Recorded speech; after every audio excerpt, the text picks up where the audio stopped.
Hello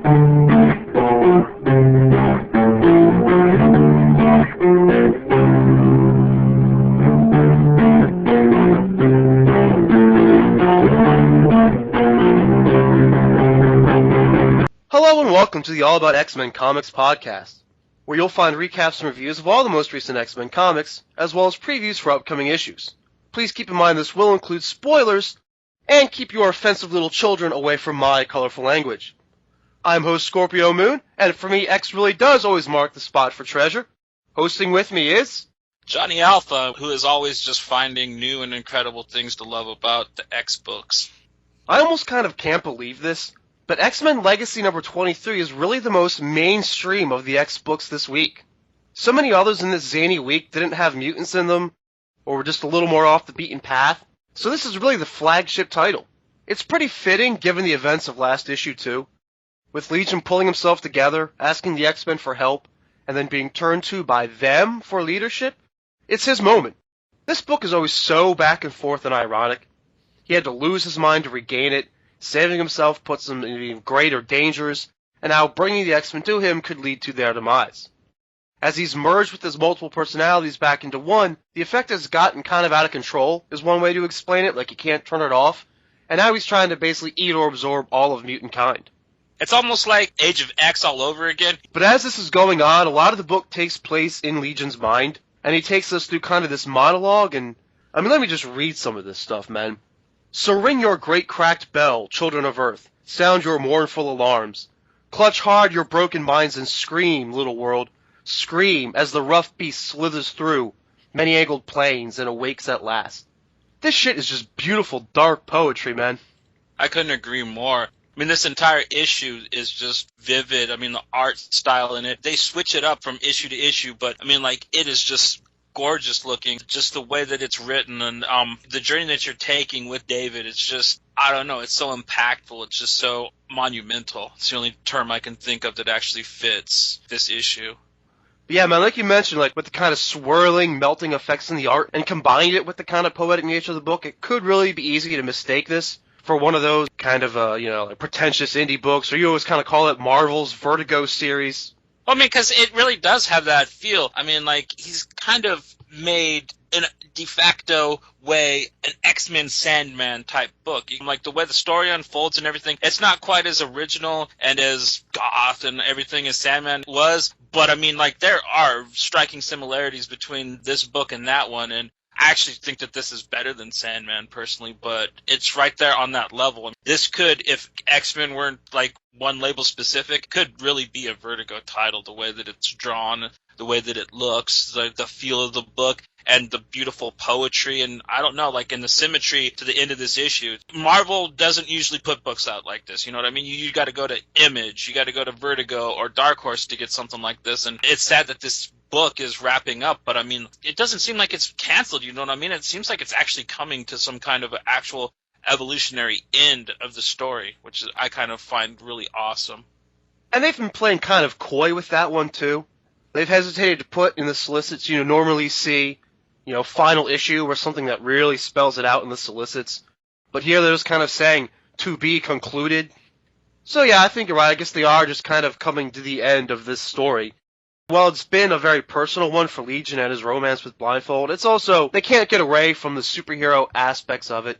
Even though I always kind of call it like an X-Men comic about X-Men comics, because he does love to hang a lantern on those tropes. Like in this issue particularly, they talk about happy endings, the hero always saving the day, and how so many superhero stories come down to just punching the bad guy. And David, he still really wants to be one of the good guys, even if he's not one of the so-called beautiful people, as he even literally puts it in his book. He's like this tragic, he's really trying. It's just, man, there's just all these hurdles in his way.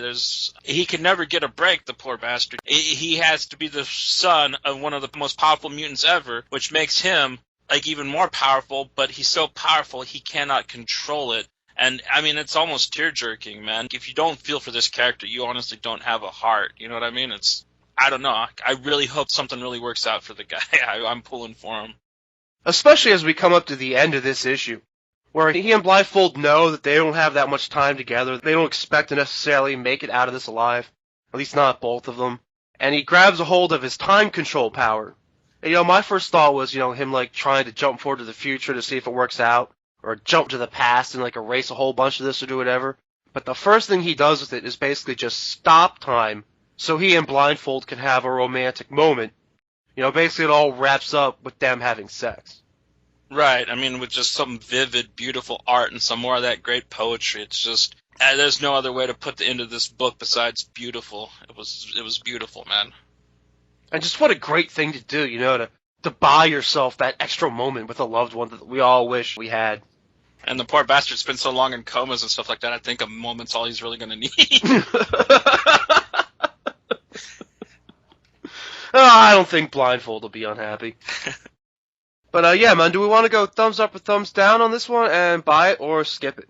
I gotta go thumbs up, dude. The art, the words, just everything. This is a comic that should be read. It should be read by everybody. It's a shame that this is like one of those kind of like swept under the carpet books because of its obscurity, but I'm also gonna have to say buy it. This thing is wrapping up, and it's wrapping up amazingly. And honestly, if you're an X fan, you should be reading like what is happening to David, because I think it may actually have a bigger part to play in X books of the future.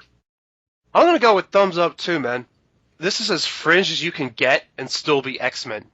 And I'll go with buy it. Because if you don't, you're missing out on a series that lives up to the potential of what X-Men comics can be. It's one that I'd absolutely give a 5 out of 5, because I think this is the kind of comic that changes the name of the game, and I would shatter any future that dared keep me apart from this book.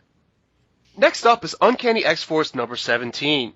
It's the last part of the 4-part Vendetta crossover between Cable and the X-Force and Uncanny X-Force. To sum it up, Strife basically played the part of the typical comic book villain, enacting a revenge scheme against members of both teams. He wants revenge on both Cable and Bishop. If he can get Hope to kill Bishop like she wants to anyway, in revenge for what he did to her, then in theory her soul is corrupted, which will also, metaphorically kill Cable inside. So you get Cable's dead inside, Hope is dead inside, Bishop is literally dead, everyone's dead in some way or another, and Strife would win. The X-Force teams basically went through their own little version of Battle of the Atom, battling it out before they finally combined their efforts to save their respective members. When they show up, they all try and knock the shit out of Strife, and eventually it's enough that Cable can basically just come up from behind, shank him, and put him out of business. But first, he basically charges Hope up with way too much power, turning her into a bomb trying to kill her, at least getting one last little sliver of revenge before he disappears. But since that's basically Bishop's power, Bishop is able to talk Hope through it, and how to not explode herself and how to redirect the power away.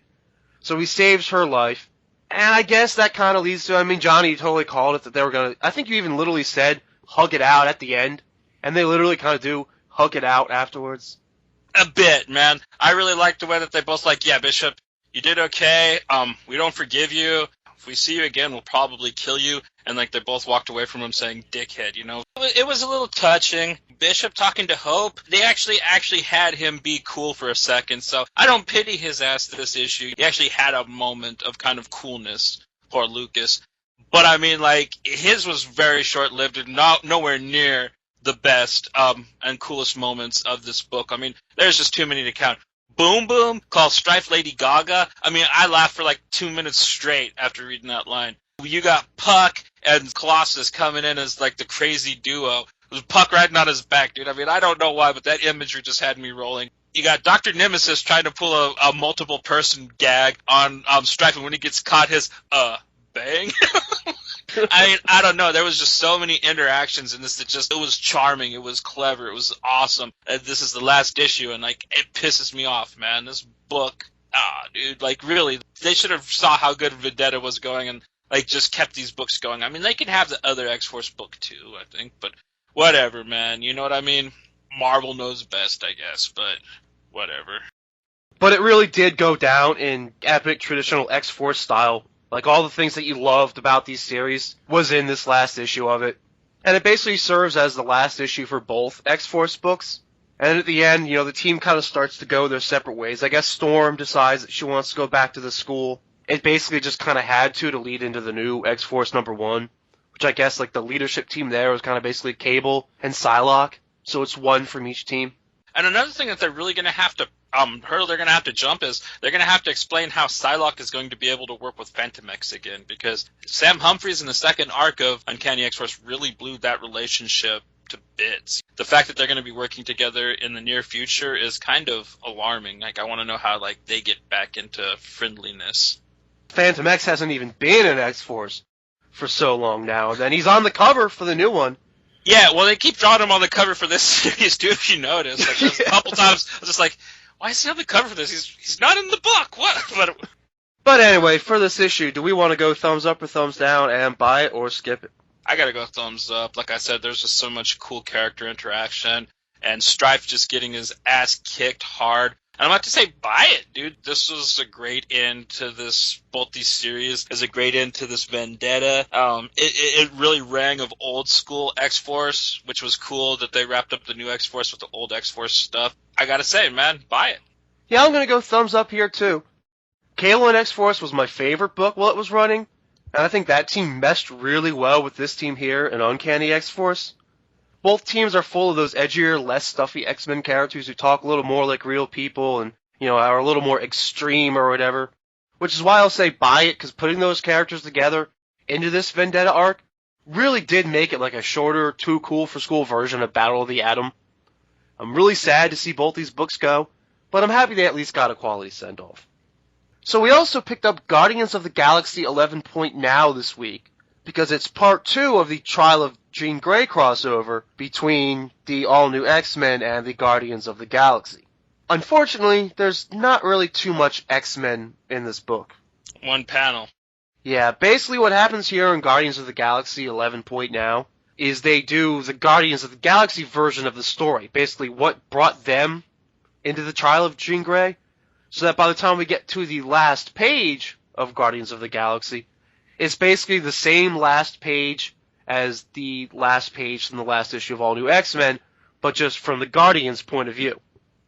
Right, yeah. We basically hear that Star-Lord's dad had to meet up with Gladiator, and Gladiator explained to all the world leaders of the Cosmos Court or whatever the hell they're called, that Jean Grey was alive, and that even though this wasn't the real Jean Grey, they were still going to hold her responsible for the crimes. And I thought it was kind of cool that a lot of the worlds thought it was really rude of the Shi'ar to blame this young version of Jean Grey for the crime. So I don't think the Guardians are going to be all alone in their fight helping the X-Men against the Shi'ar. And I really hope that somebody just smashes the shit out of Gladiator, because I've never liked that douche.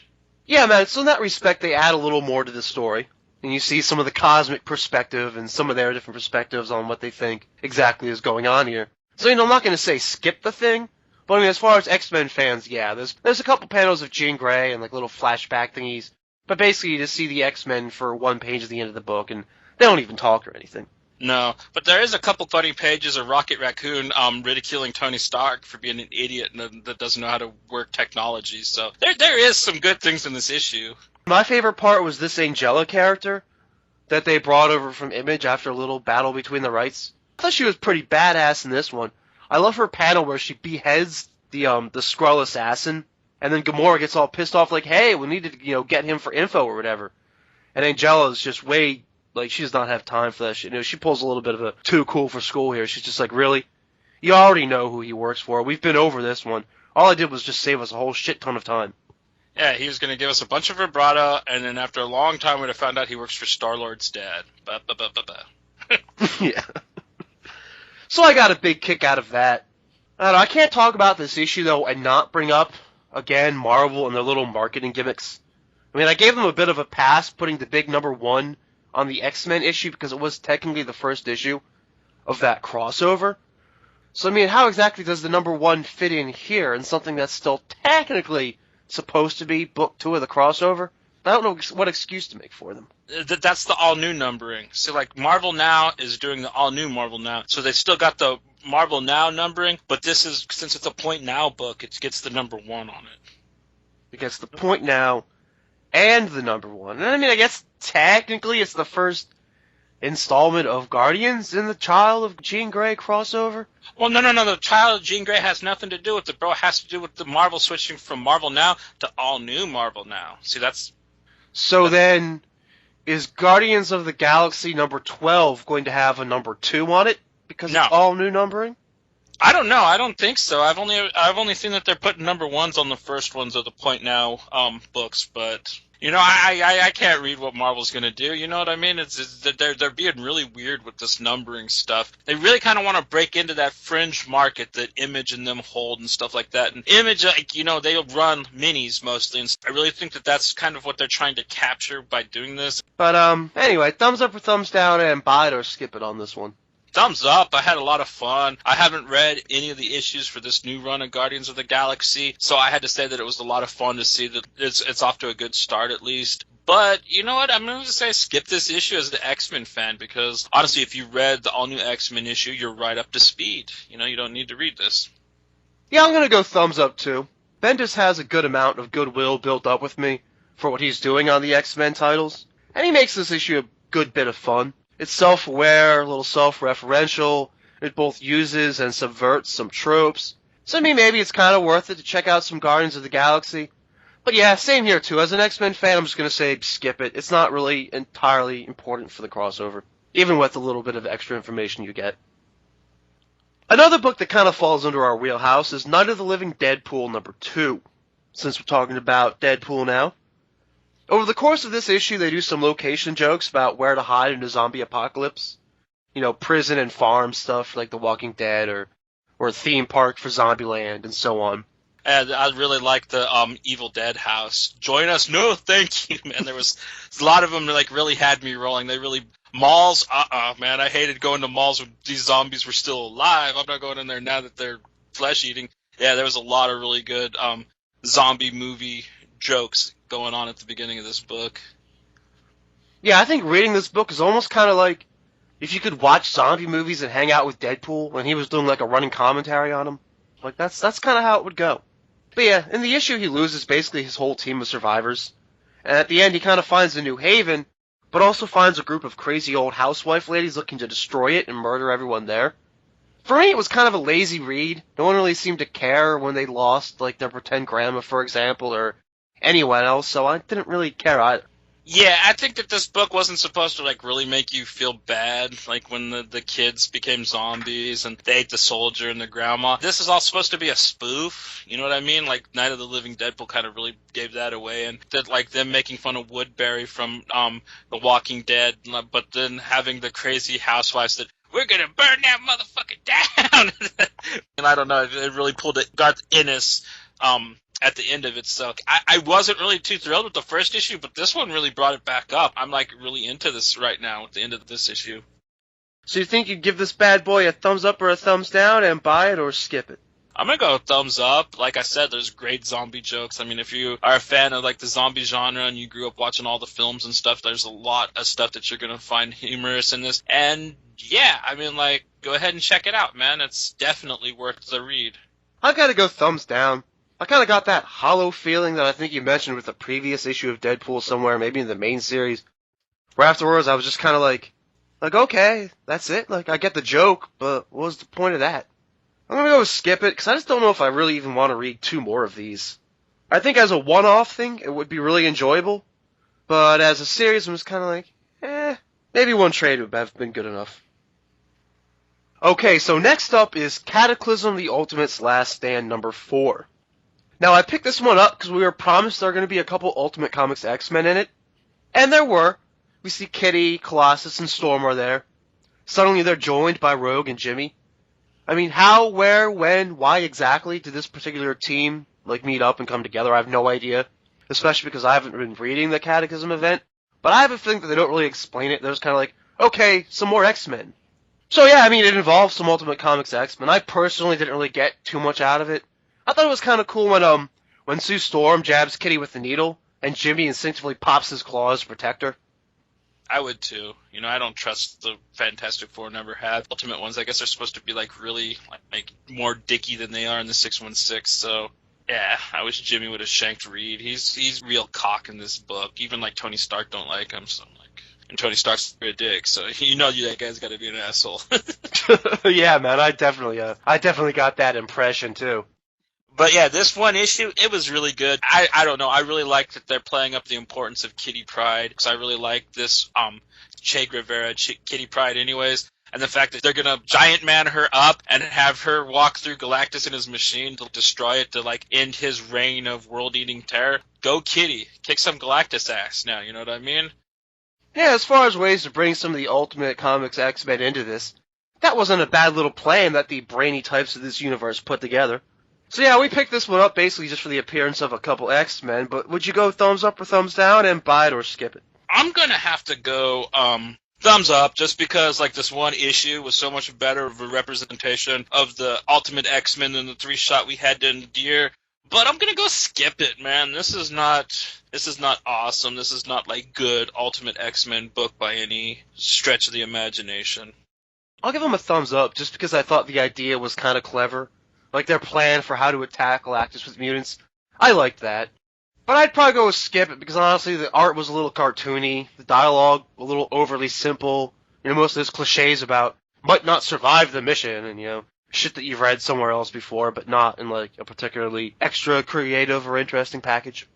Let's see here. We also read Uncanny Avengers number 16. I'm not sure, but it seems like they can't really seem to keep track of who to check off on these front pages. I mean, Daken was back after Wolverine clawed his throat, but I guess maybe he's technically gone because he's a mutant? But Sentry should be crossed out, too, because after the last issue, he got taken out, right?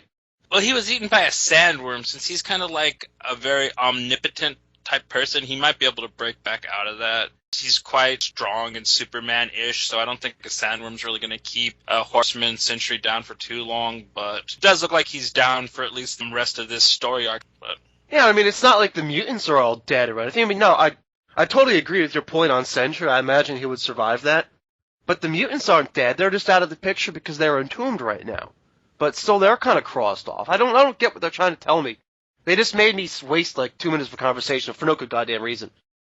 They were just trying to say, like, who's still in the fight, I think. I don't really think they were saying are dead, because, and I'm pretty positive that, like, Rogue is going to be alive after this. I'm pretty sure that Wanda is going to be alive after this. I hope that Wonder Man stays dead after this, but the stupid crossed out cover page, or second cover page, notwithstanding, this was an amazing issue, dude. They really got some badass fights going on, man. I really liked the way that the heroes really brought it to Uriel and Eamon, man. I mean, like, little fuckers got asses beat a little bit, man. It was awesome finally just seeing, because like we've just been reading issue of issue, just like the heroes getting just smashed and tooken down a notch and tooken down a notch and tooken down a notch, and now just with this, dude, just Thor, Cap, and Wasp just brought it to him with the quickness, just I mean, like, it was good to finally see that, yeah, the heroes are getting the upper hand and there's a fighting chance finally again, you know? I really like the hero trials that we've had to endure. It's almost Japanese warrior epic style.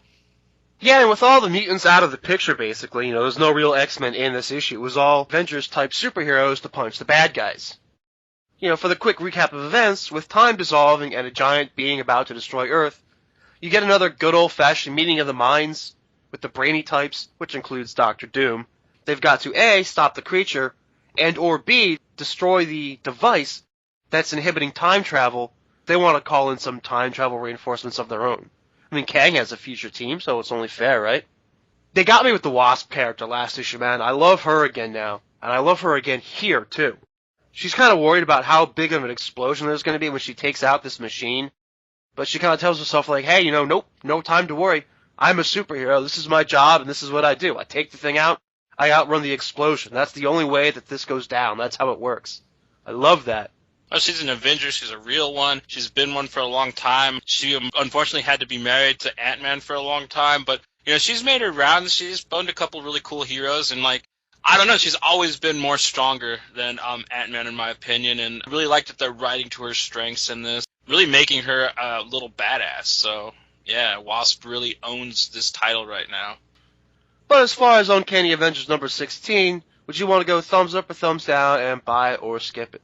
I gotta go thumbs up, like I said, man. We've been watching these heroes just get decimated and get their hopes dashed and, like, just get smashed on and bashed on, and it was cool to finally see them, you know, take something back for once. And I'm not to say buy it, man. This is just getting so intense and awesome. I mean, I really love this story arc of this book. I mean, I really hope he can keep this momentum going. I'll go thumbs up for the heroes finally getting to strike back, but I've got to go with skip it. Just not enough X-Men to hold my attention. Ironically, there are more X-Men in Avengers Assemble number 23, their Inhumanity tie-in. So Avengers 23 being an Inhumanity tie-in of sorts was, that was the idea for it. But as a big X-Men fan, I'm just jazzed that it features Wolverine. You also get Spider-Woman and Spider-Girl, and I like all the fun that you can have with various Spider variations. The issue also featured Nolan Woodard, of Irredeemable and Incorruptible fame, who, by the way, also colored X-Men number 9. I knew there was another reason that I liked that issue that I couldn't quite put my finger on, man. It was the colorist. Nolan Woodard is like one of my favorite colorists. Yes, I have a favorite colorist, and if you don't too, then you should be ashamed of yourself. Yeah, Clem Robbins is my favorite letterer too, so yeah, if you don't have a favorite of everything in comic books... Yeah, look into this stuff. They put a lot of work into it, and it deserves it. But anyway, the Spider-Babes don't exactly bond. There's more of a tough love vibe going on than anything else. But I thought the conversation was a nice read. It was reminiscent of, like, Hope and Boomer. I'm not used to calling her Spider-Girl, and I don't think I'll ever call her that. She's always going to be Aranya for me. I love that comic, and she's just so spunky. I love Aranya. So I'm glad that, like, she is, like, still around. She's just Spider-Girl now, which is really lame, but whatever, at least she's still there. And I really like Spider-Woman telling her, you got to get a badass phone, so that way you could, like, call S.H.I.E.L.D. and they can send you information. And she's like, I need a phone. It's kind of funny chick stuff. And then, yeah, Wolverine shows up, and what can I say, man? He's actually written well. This is probably one of the best Wolverine comics I've read, aside from Savage, in a long time. I mean, like, he was actually, like, the old wise teacher. I mean, he was better than this than he's ever been in Archie's. I mean, Kelly DeConnick, she should write Wolverine and the Archies, man. This is the way Teacher Wolverine should be. End of story. Yeah, man, this is the kind of thing that calls for Wolverine. Spider-Girl's got a real grim mission to embark on here. She's determined to bring back her teacher and friend, even if it's only so the family has a body to bury. Because she is fully expecting that he's dead. I think the idea is that he's just, like, Inhumanity cocooned or something right now. But, she doesn't know that. She's just got this mission. So Wolverine takes over babysitting duties from Spider-Woman, and he kind of keeps up the tough love vibe that we were talking about. But as he shows her the ropes, we get a real practical look at the realities of superhero work. Like wearing weighted gloves so you don't break your hands when you punch someone, stuff like that. And they do use the kind of killable version of Wolverine, putting on a gas mask, going to battle and stuff like that. So editorially, I guess it's cool that they're kind of paying attention to it. And it kind of puts Wolverine a little more on the level, I guess, to be killable or whatever. But he's still just like, the old pro at everything. Even if it comes to, like, driving a flying car. Right. And she's giving him shit. I mean, I don't know what her problem is, man. That was a Cobra anyways. But I don't know. She's just a snotty little Latino girl, though. Old Aranya. That's kind of one of the weird things about this issue. Like, the whole thing was just, really dark with, like, the nature of her mission and, like, some of the advice Wolverine was giving her about it. I know you think that you're the good guy and you're the superhero, but you're going into a situation with people who are basically willing to kill to get what they want. So how are you going to deal with that? They've got this real darkness and, like, real world, how does superheroics work in this universe kind of thing going on. But then they also balance it out with, the Spider-Girl banter and with flying cars. And, of course, the colorist adds just enough glow to some of these scenes to kind of both balance but also highlight the contrast and what's a really, really unique book to me this week. Wolverine is kind of becoming the new Superior Spider-Man since Pete is coming back in his book. I think Wolverine is going to be very well written when he makes guest appearances in other books from now on, like Doc Ock Spidey used to. Yeah, man, it's kind of funny and kind of sad how that works out. So as far as Avengers Assemble 23, do you want to go thumbs up or thumbs down and buy it or skip it?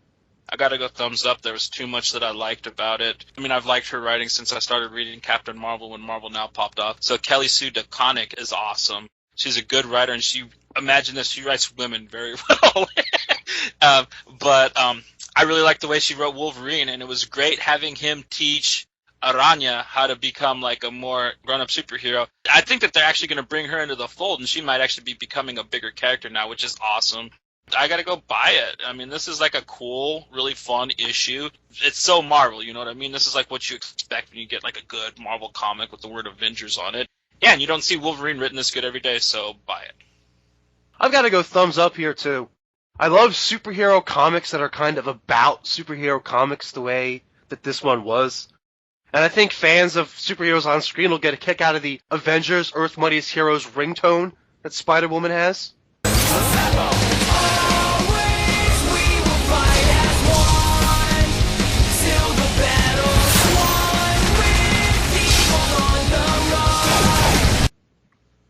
So I'll go with buy it.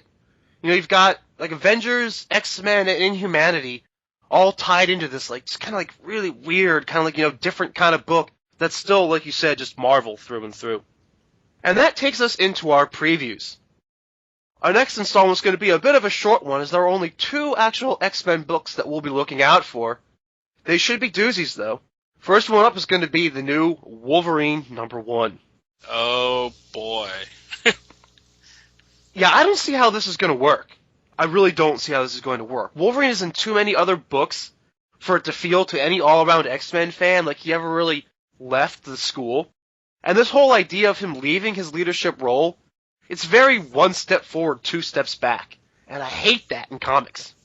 I mean, I hate to equate him to Spider-Man again, but it's like the same thing that they always do to Pete. They always drag him back to the point where he can't keep a job, and he's a stumbling nerd. And, like, that's what they're doing to Wolverine. They're like, oh, we were actually evolving the character. Let's drag him back to the point where, yeah, he's just a fumbling idiot that doesn't remember what happened to him, and blah, blah, blah, blah, blah. And, dude, this Paul Cornell guy really needs to get ran off. He is a hack, he is horrible, and he is not doing this character any favors. I mean, I already have a limited attention span and amount of caring for the character of Wolverine as it is, and he is cutting that shorter and shorter with every issue of his horrible writing that I have to read. Yeah, man, this Paul Cornell has no goodwill built up with me whatsoever. So I can't look forward to this at all. I mean, he's on a super short leash, at least, to say the least. But honestly, seriously, Paul Cornell, just go back to writing your Doctor Who novelizations and get out of Wolverine. I mean, I don't even completely hate the concept of, like, Wolverine writing with some D-list villains for some super secret revenge mission kind of thing. Like, it is kind of a cool concept. You know, Wolverine's got, like, a bit of a, you know, minor villain past. I mean, especially with all the retcons that they've built on top of the character, Wolverine is almost a bit of a reformed villain anyway. So it could be kind of a cool thing, but I just don't see Paul Cornell pulling it off. Look at the cover for this #1. It reeks of Rob Liefeld-ism garbage. I mean, like, the only thing that's missing is pouches. He's got, like, chrome little, like, this metal, like, worked into his suit, and he's got this really oversized, stupid-looking gun. I mean, like, honestly, I thought that we were, like, moving away from, you know, the Liefeld 90s garbage, you know, with these books. But this one, it seems to be a celebration of it. Yeah, like, what did they do? Like, keep the writer but change the artist? I think that's about it. Couldn't they have reversed that? Like, keep the old Wolverine artist and change the writer? Yeah, 'cause I actually like the art in Killable and stuff like that. It's just the book itself was horrible. I mean, the art was actually very vivid and very good in that, from what I read of the last Wolverine arc. So, like, yeah, they got rid of him to keep this crappy writer and brought in some Liefeld wannabe. Way to go! You know, because people love Rob Liefeld. It's not like he's not the most mocked person in comic books. Yeah, just ouch, man, ouch. I'm gonna go read Avengers Assemble 23 again now. I'll wager you, man. I will bet you that this comic is going to be absolute shit. It's going to be better than the last issue of Passions of the Wolverine, but it is going to be one of the worst things that we've read since Origins 2, issue 2. Let's see. Wolverine #1, better or worse than Origin? I'll say... that's a tough one. Worse than the first issue of Origin, better than the second? Yeah, that's my guess. There was an issue of Origin that was better than the other? We're also going to get X-Men 10. I think it's actually X-Men 10 Point Now. I think they're doing that thing with it. My big hope here is that they fill in a bit about the Sisterhood's new powers. I know this issue is going to do a couple of pages of catch-up, get you up to speed kind of stuff, so they might be good for that. I mean, I think the reason they're going to be doing a couple pages of catch-up is because they want to give it this Point Now treatment, because it really makes no sense to do a Point Now right here, in the middle of this arc. Right, because we're like 3 issues in. I think that they're making this a Point Now issue just because, like, this is the Point Now month. You know, everything else is Point Now right now. So, like, they're like, yeah, damn it, Wood, you're 3 issues in. Try to do the Point Now thing, goddammit. And, like, he's just like, I had it written, all right? You guys stamped it. It's not my fault your Point Now clashes with the middle of my arc. Dude, they're probably like, Wood, come on, you're 3 issues in, we're ready to reboot your book, come on. He is such an artist, I don't see how he could really be too down with this, but I don't think he's gotten paid this well in his career yet. So, I mean, like, I think that he's making a bit of an allowance, but I don't think that, like, if they're going to start jerking around like that, I don't think Wood's going to last too long at Marvel. No, man, not if it comes down to all that. And, the almost nearly worthless solicits promise us some info on the Rachel Grey-John Sublime relationship. So, yeah, maybe we'll learn a bit about just what the fuck is up with that.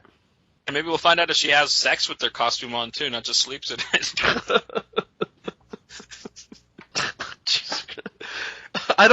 Rachel, you's a freak. Yeah, I don't know what there actually is that I even want to know about the Rachel Grey-John Sublime relationship, now that I think about it.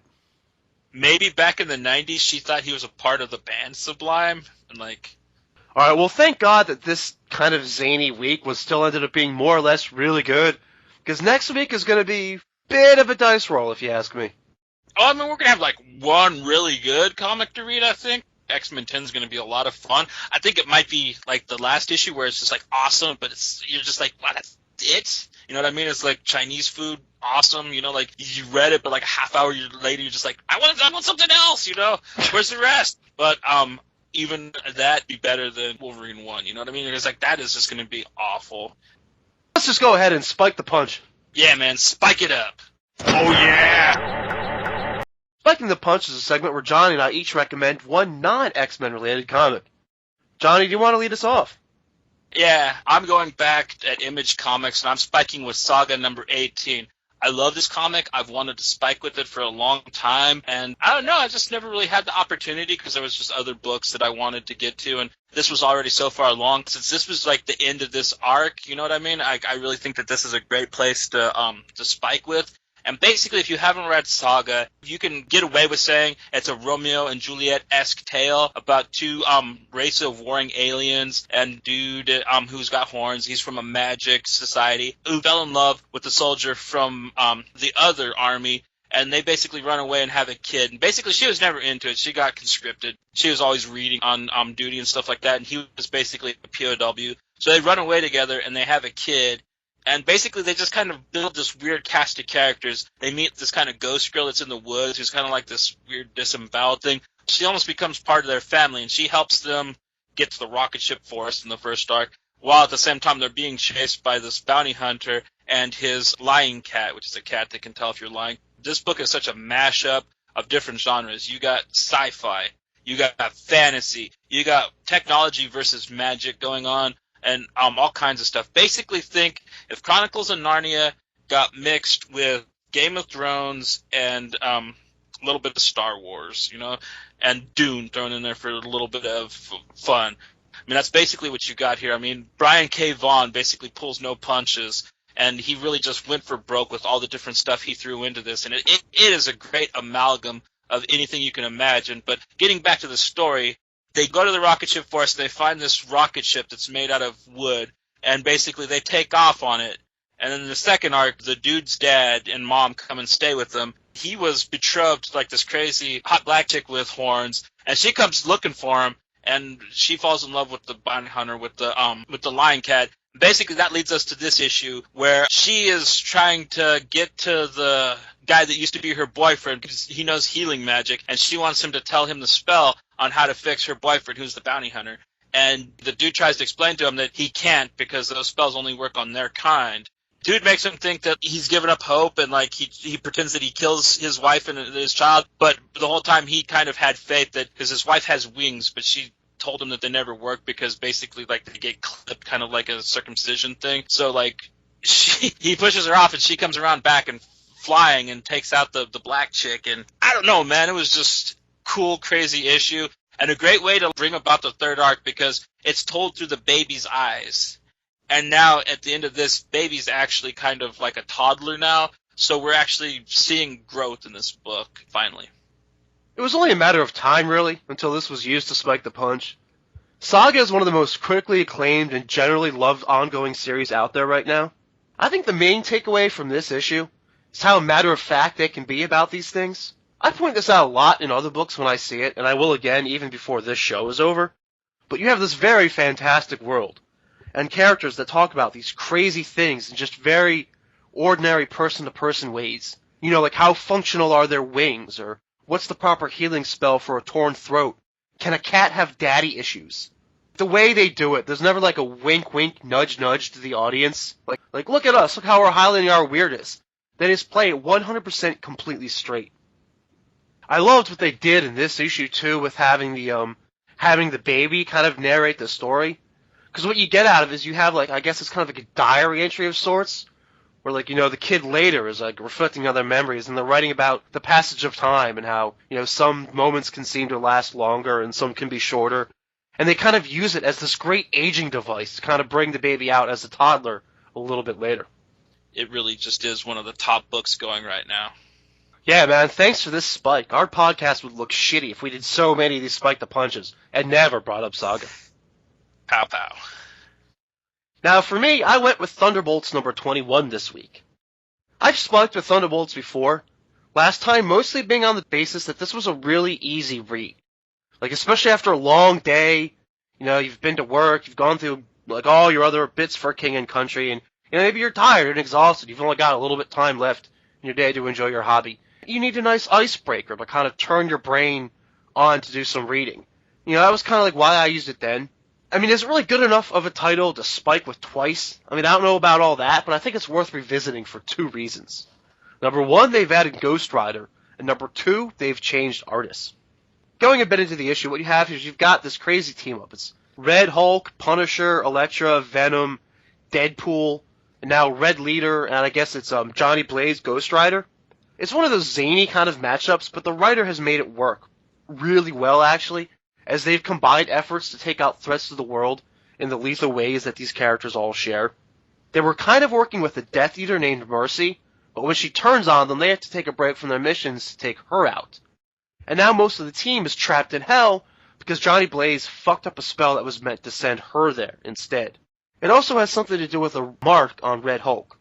Yeah, basically this is an odd sequel to something early on in the Rick Remender Venom series. It was called Circle of Four. Basically, Venom, X-23, Red Hulk, and Ghost Rider had to fight. There's basically the satanic guy that was making symbiotic clones of X-23 to try to bring hell to Earth. And like it was like a really fun little goofy little side thing that they did. But this harkens back to with the hex mark from Mephisto on Red Hulk, because he got claimed during that story arc. It was kind of cool to see that team get thrown back together in this, because, you know, you got Venom, you got Red Hulk, and you got Ghost Rider now, so that's 3 out of the Circle of 4. I don't know, it was kind of cool that you found a Spike the Punch that also was X-Men related, because you get to hell and find out that Mephisto is no longer in charge and can't really make Red Hulk do what he wants, even though he's got the hex mark, because Strong Guy has beat the shit out of all the other Lords of Hell since second to last X-Factor arc. Really cool choice to spike with. Yeah, Strong Guy of all people, man. I did not see that one coming. He got stuck down there because, basically he got brought back to life by Layla Miller, and when that happens, you don't have a soul. And, like, he was in love with Im, and, like, they go down to hell. They were having this big fight. He ends up killing Im on accident when they're fighting down in hell, and he basically becomes a demon of sorts in a deal to bring Im back to life. And so, like, basically he's stuck down there, so why not do what Guido does best? And yeah, just mess some people up and take charge like he likes to do. So yeah, he's even whooped Mephisto's ass. Yeah, man, that's just part of the craziness of this book. So the team agrees to help Mephisto, you know, try and retake his throne for him, helping him take out Strong Guy. So you get kind of like deal with the devil jokes out of it, and they all hit for me. Especially just the matter-of-factness of it and the down-to-earth way that they handle situations. You know, for example, like Venom explaining how the team works to Ghost Rider, how they're sort of just like a team of convenience. They help Ross clean up some of his messes, and in return the team does one mission for each member. You know, something too big for them to do alone. And they pick names out of a hat. Right. And you know you're screwed in a team when Flash Thompson is the most intelligent person there. Yeah, man, yeah. You know, there's a little kind of wink, nudge, with exactly how, with how simply some of these characters talk to each other, especially to the point where, like you said, like Flash Thompson ends up sounding like the smartest one of the bunch. But still, when you can do something so out of pocket like this book and play it straight, I just love that in comics. especially now that we can see it go down with more realistic art that doesn't have that Saturday morning cartoon caricature look to it. The Kim Possible Thunderbolts arcs you're talking about? Yeah, dude. I didn't get what was up with that Kim Possible art that they had going on in that book for so long. I was just like, come on, dude. Like, look at this team. You got the Punisher, you got Deadpool, you got Venom, you got Red Hulk, you got Elektra. And then this artist, yeah, he's got that really kind of, I don't know, brutal look to it. I'm hoping to see some gore since they're in hell. Yeah, man, there's heavy detail. It all looks angry and just kind of like, I don't know, man. It just looks aggressive. And Elektra and Punisher, by the way, are an interesting pairing. They're not in hell. They're still on Earth. And it's funny how she tries to kind of like bring out the man in him again. Like, hey, remember you like girls? Hey, you like cars, right? Trying to like kind of get him to live again. If I were her, though, I would never bring Punisher on an assassination with me. Not when it's for money. Because, I mean, if you're killing criminals for other criminals, I mean, sure, like, morally, that's kind of okay. That's kind of her deal. But the Punisher's just going to kill everyone, and now you're never going to get your paycheck. Right. I'm glad that you had so much to fill in for me on this one. You know, be it what was going on in some of the earlier X-Factor stuff and some of the Venom run, to kind of piece some of the rest of this together for me. So thanks for helping me out with that one, man. For the matter-of-factness with which they're playing and pulling off such a kind of silly but, you know, also cool idea, I'll recommend Thunderbolts number 21 as my Spike the Punch.